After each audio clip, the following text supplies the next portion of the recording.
Kemudian cek nadi pasien melemah sekian kali per menit. Cek pernapasan pasien 12 kali per menit. Apalagi gitu nih. Cek kekuatan nadi pasien melemah. Cek status oksigenasi pasien. Saturasi oksigen pasien misalkan dikatakan saturasi oksigen pasien 95%. Nah, kalau misalkan kemungkinan adanya tanda-tanda sesak napas, pasien tidak mengalami tanda-tanda sesak napas sehingga pasien tidak membutuhkan oksigenasi tambahan. Oke, kemudian adalah cek status intake dan output, cek status cairan pasien, intake pasien, output pasien, cek CRT pasien lebih dari 2 detik. Selanjutnya adalah cek turgor kulit pasien kering. Oke, kalau misalnya sudah monitor nilai bun, kreatinin, protein total dan albumin, sampaikan aja gitu ya. Kalau misalkan ternyata di bus atau di soal itu ada, silakan dibaca. Oke ya. Nah, kalau misalkan nggak ada, sampaikan aja. Cek nilai bun, nilai kreatinin, nilai albumin jika perlu. Oke. Habis itu identifikasi kelas shock, pasien mengalami shock derajat ketiga sehingga membutuhkan resusitasi cairan sebanyak berapa? Tadi hasil perhitungannya. Oke, mohon izin untuk melanjutkan untuk pemasangan epilen 2 jalur. Ini kan tutup belum selesai nih nyiapinnya. Oke, silahkan tutup dulu, cuci tangan dulu. Cuci tangan pakai handscoon ya.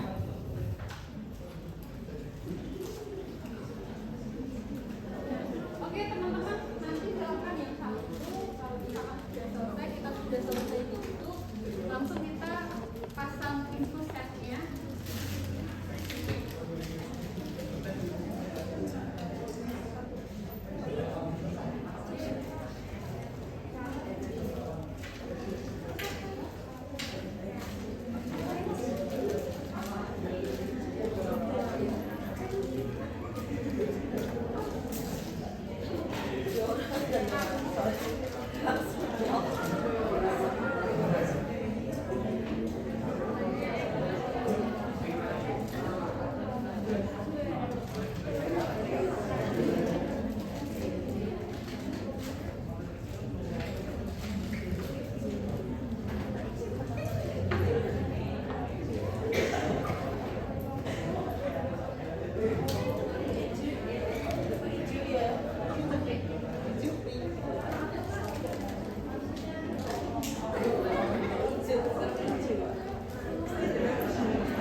Kolaborasi, misalkan yang pertama ini adalah yang memasang adalah Bu Aris.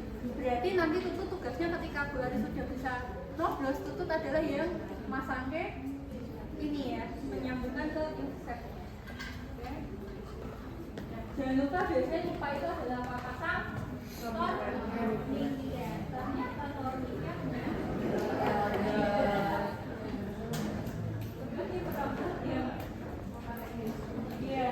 kalau misalkan belajar silahkan tapi besok aja ya. Silahkan pasang torniketnya. Pak genggam ya Pak ya gitu ya. Pak silahkan genggam ya Pak ya, silahkan ini.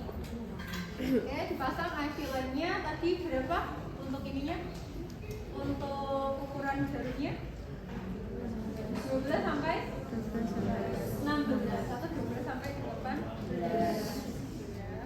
Nah sekiranya pasiennya kondisinya sulit, boleh kamu dipasang freeway namanya ya. Oke.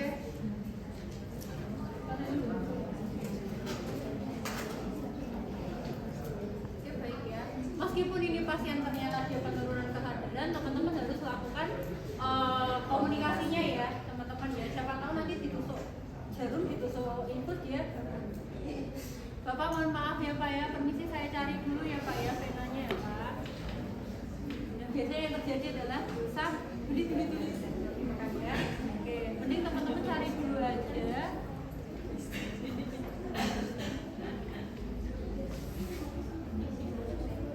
Oke, 1 kali besar ya teman-teman ya. Pak mohon maaf ya Pak ya, saya suntik dulu ya Pak ya, tarik nafas panjang.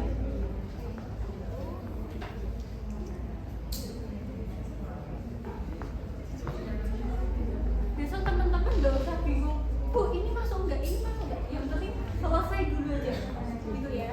Ini masuk nggak, ini masuk nggak, yang penting teman-teman prosedurnya selesai. Tarik, kemudian yang ini dimasukkan. Terus nanti yang satu obatnya adalah ya, yang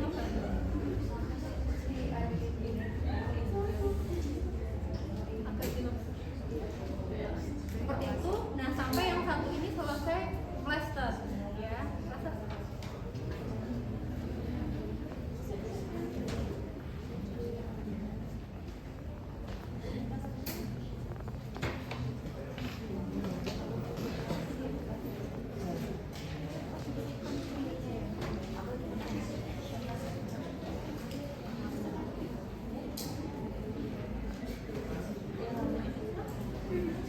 Oke, selesai, baru selesai, berarti habis ini gilirannya tutup. Oke, nah, ambil tuh.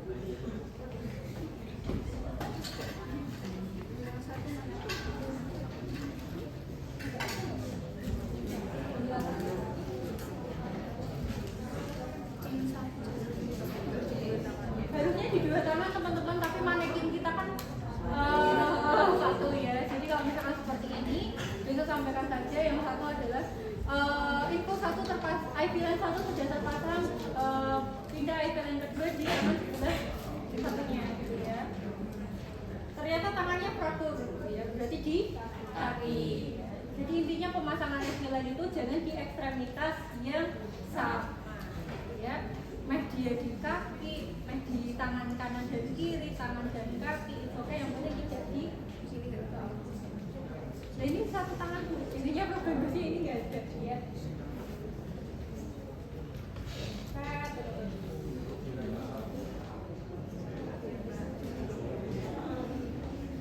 Kok nggak bisa?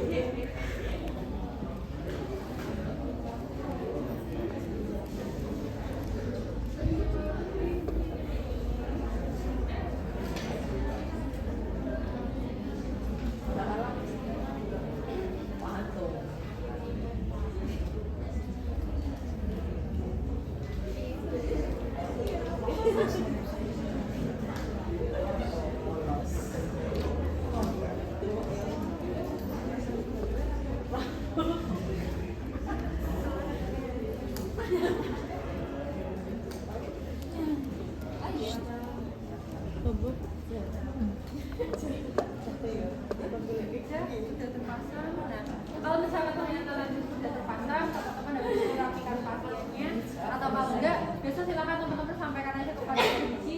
IVLan 2 jalur sudah terpasang, pasien di hitung setting kecepatan aliran pasien 40 tetes per menit gitu ya. Kemudian kalau misalnya sudah, teman-teman sampaikan, laporkan kepada dokter penanggung jawab pasien mengalami penurunan cairan, mohon asisnya. Nah ini seperti itu. Gitu ya teman-teman ya. Jadi masang infusnya tidak masang sendiri, masangnya bergantian ya. Jangan bareng-bareng ngobrolnya gantian salah satu. Karena kalau bareng-bareng nanti ternyata dia di toples habis itu ada pembuluh darahnya pecah, dia nggak bisa ngatasi. Seperti itu ya. Yeah. Oke, jadi lebih enak ya masang infus bareng loh. Yeah. Ini seperti itu. Tadi diawali dulu dengan penghitungan EBV, derajat shock, sama EBL. Kalau sudah siapkan alat, identifikasi TTP, status oksigenasi, bun kreatinin, intake output, pasang. Gampang ya? Gampang ya? Sama ambil darah. Oh iya, sorry. Sama ambil darah, bener-bener. Nah, pas tadi, makasih loh Dik, diingatkan. Pas tadi, pada saat tadi pemasangan infus tanda pertama, misalkan yang pertama teman-teman lupa nih, oh iya belum diambilkan sampel darahnya gitu ya. Nah silakan yang kedua nggak apa-apa. Jadi sebelum disambungkan ini, nanti teman-teman akan ada tabung apa namanya? Tabung darah itu ya. Silakan dibuka di sini kan saja, kita dan kayak aja gitu ya. Gak usah diambil. Kalau misalkan ternyata kasusnya kayak Bu Aris barusan sudah kepasang, Bu Arisnya lupa, ya berarti dia harus diambil di vena apa? Berarti pasien belum dilakukan ini, gitu ya sudah lakukan pengambilan sampel darah di vena brachialis. Gitu ya, kalau misalkan ada cepat ya silakan. Gitu ya teman-teman semua ya. Oke, intinya adalah ketika ada teman-teman lupa, teman-teman tuh ada critical think bahwa oh kalau tak ini tak berani lagi, saya bongkar lagi, saya terdaftar dan di sini dia sudah kadung masuk NaCl, nanti jadinya itu darahnya yang ke apa analisis itu menjadi lebih encer seperti itu. Gitu ya.